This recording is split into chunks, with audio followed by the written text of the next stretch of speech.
Pasko si Jesus. Inugad niya, although He's 100% God and 100% human, nagpipende siya sa banal na Espiritu kung ano ang sasabihin sa Kanya, ng Kanyang Ama, sa pamamagitan ng banal na Espiritu, kung anong ipapakita ng Kanyang Ama na gagawin niya. Kaya wala akong plan B si Jesus. Plan A.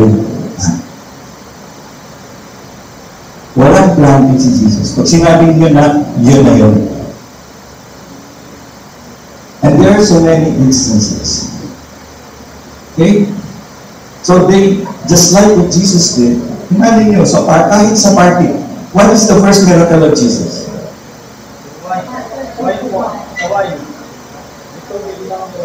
Tubig, ginawang wine. Saan naman? Sa Israel. He turned water into wine. Who was with him?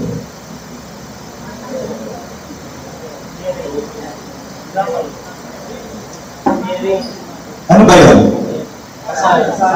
Who was with him? Ha?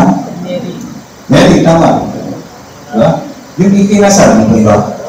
Siyempre, kasal yun eh. Diba? Kasal yun. Ang teaching yun din. Kasal, merong ikinasal. Tama? O, so kasama yung kasal. Pero yung pinaka-importante, kasama niya kanyang mga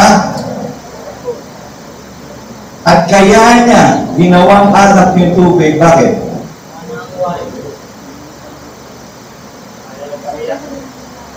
Para maniwala yung mga alagad niya.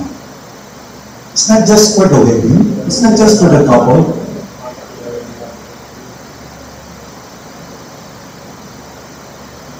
Kaya nagpapakita ang Diyos sa atin ng mga hinala upang tayo maniwala. And I believe there's going to be a miracle. It's going to happen in our midst. Being here today is already a miracle because no one seeks after God. Wala akong naghahanap sa Diyos.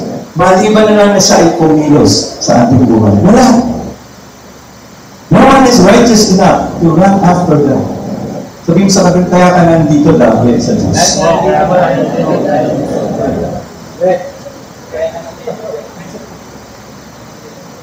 So they devoted themselves to the teachings of Jesus and fellowship. That's why we shouldn't give this up. We shouldn't give up the edges. Doon mo tayo kakatagpuin ng ating Panginoon. Because He has a body. Huwag yung tsaka na lang, maglalaba pa ako. Ano ibig niya? The first people whom we will bless is your spiritual family. I'm sorry, ulit ako. Kaya po ako nung Friday, I had to wake up so early sa akala namin na meeting kami with our bosses space. Na-cancel. So I woke up at 6:30. I slept. Saturday morning, I slept at 3. I woke up at 6:30. I was never to sleep the whole day, thinking that I could sleep. Yung Sabado ng gabi, wala na, restless din ako matulog. So nagpapakang-pakang. So I tried to drive as fast as I could. Faster than the normal. Thank God, nag-awit ko tayo yung celebration. So that's the story, that's why I'm late. Not to justify, but, to the breaking of the bread and the prayers. They devoted themselves to the apostles' teachings and fellowship, to the breaking of the bread and the prayers. Saan ito nangyayari ng panahon nila? In verse 42.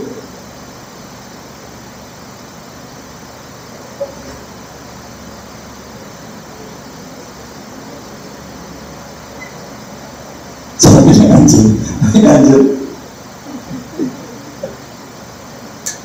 Saan mo ito nangyayari? They were devoted to themselves, to the apostles' teachings and the fellowship, to the breaking of the bread and prayers. Saan mo ito nangyayari ng panahon na? Ha?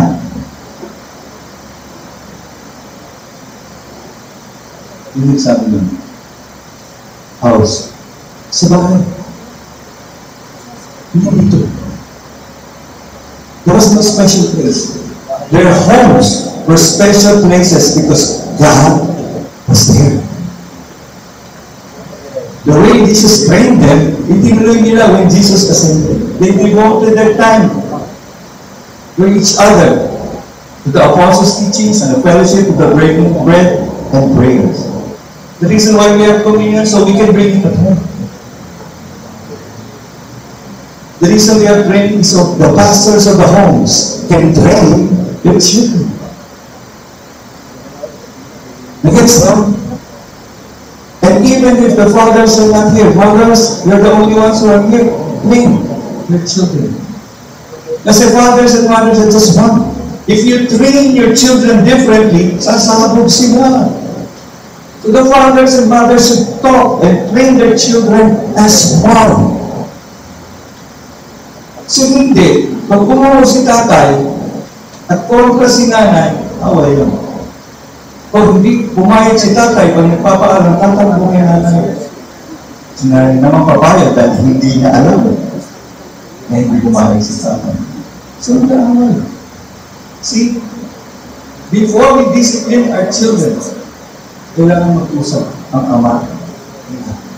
So all these things, those special things that Jesus taught was happening in the homes. Nagets now? This should happen in our homes. This should happen in our homes. And because of that, and all came upon every soul, and many wonders and signs were being done through the apostles. Tanggalin nga natin yung apostles because they were the first one who Jesus taught. Ngayon, tayo yun. And all came upon every soul, and many wonders and signs are being done through Luke. Can I have an amen to that at least? Hindi ba kayo masaya na God will make signs and wonders through us? Yes. Are you Luke?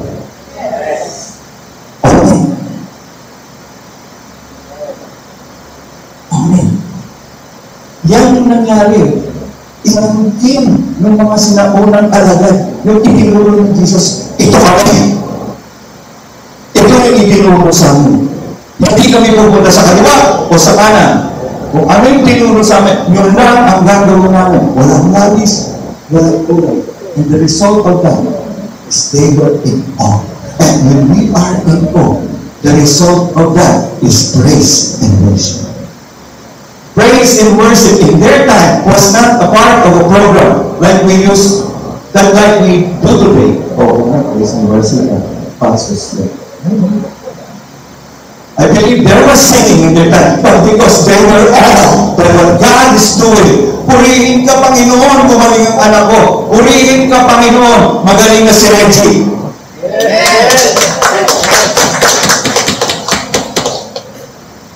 They were so expectant. But they can't expect. Why? Because they were doing exactly what Jesus trained them to do. Okay, nag-iwahiwalay.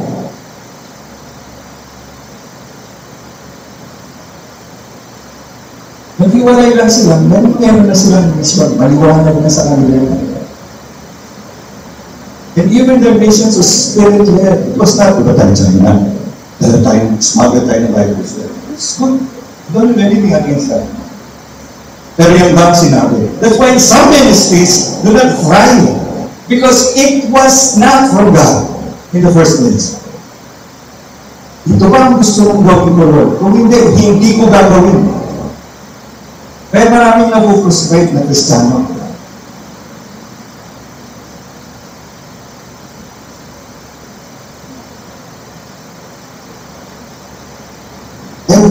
everything in our homes, it should be on.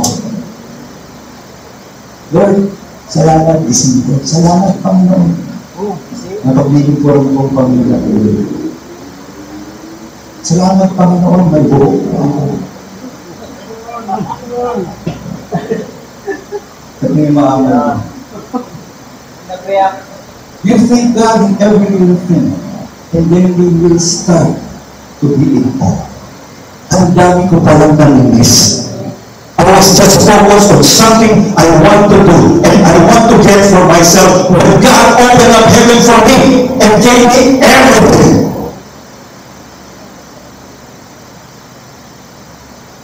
Yes, no?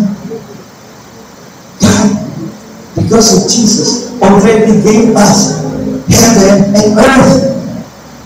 What more can we ask for? The only reason na hindi natin maranasan is because nakapako yung isipan natin sa napakaliit na utak nito. At pinipilit pa rin natin yung akala natin, ito yung gusto kong paglilingkod sa Diyos. Paano kung hindi na makapaisip ito? Remember, during the Last Supper, Jesus washed the feet of His disciples. Sabi ni Peter, no, kumukasan ng pa ako. Kailangan akong pawawalan sa loob. How many of us are like that? No. Let each other serve you. When somebody is serving you, huwag mong tatanggihan. Because they're being trained to serve. Huwag mong tatanggihan. Kung gusto ko nilang ihatid sa malayo, sabihin, huwag mong tatanggihan. Huwag ka mahihiya, kapatid mo yan. Sa totoong tahanan, walang kahiyaan. Kaya nga we can be open to each other. That's why I asked permission today from Reggie. Pwede ko bang ilaghala yun dito? Pwede ko bang ipadala to sa mga kaibigan ko? Natutuwa ako. The bishop whom I have not spoken to for a long time messaged me, can you give me more details about this? That is doing something. And we have to take part of it by following His instructions. Huwag mo tayong namilis. Kung hindi sinabing God, huwag natin gawin. He's the commander in chief. Hindi sinabi ni God, kasama ang pahinga sa worship. Sabi mo, kasama ang pahinga sa worship. Kasama. Basta may worship. Kung pahinga. Walang utos ng Diyos. Siguro. Stay in Stay in awe. Naging habit ko na po ito. Pag uuwi ako at maaga ko, I stay dun sa sofa, nakarating sa bahay namin. Mommy is there kasi nilalala siya. Hindi kami kami nag-uusap kasi ano naman yung pag-uusapan namin, panahon ng kapong. Wala naman ako doon. So I just answer her the best as I can. But sabi ko kay Ate Mom, while Mom is alive, I want her to be something. Watching television, she talks, you have an answer. She asks, you answer. And also, ipapasa ko to sa inyo. If you haven't seen your parents for a long time, please, do so. Please. Kung maubos mo ng pera mo dahil pinalaw ng magulang mo, yan ay pagpapala sa inyo. Nag-gets, no? Love yan. Yung pinaparalan ng magulang. Yan. Putos yan. Putos yan.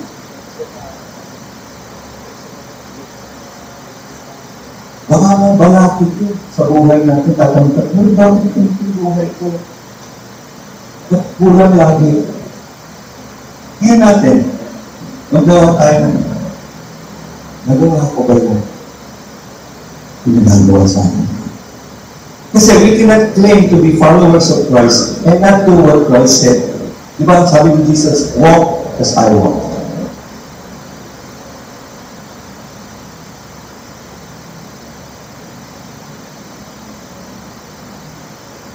Yes, no? We have to stay in awe. The only way to see that is to hear Jesus, to His Spirit, and to see Jesus, what He is doing in each and every one of us. I am in awe of what God is doing to His life. I am in awe of what niyang sabihin mo. Ikaw yung tinuturing kong Ama. Kahit anong sabihin mo, gagawin ko. I am in awe. I hope you'll stay that way. Kasi yun yung papasa mo sa mga anak. The same thing. Magulang niya siya. Tay, Nay, ano man yung sabihin sa akin? Siya yung nagpakita eh. Siya yung nauna. When Pastor Mark was here, when I know na may pupuntahan sa sama ko,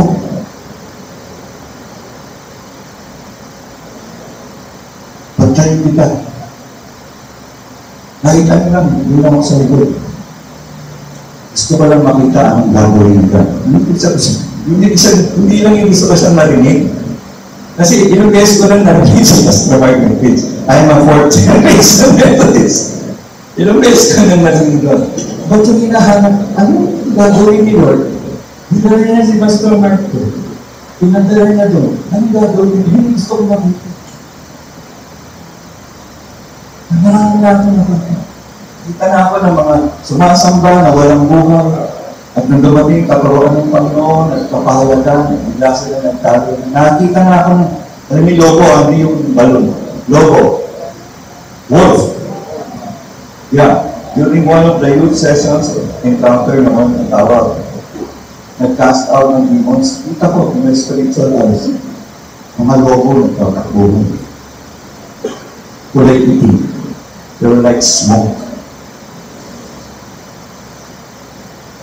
And if you notice, I have message to pray against the spirit of defiance.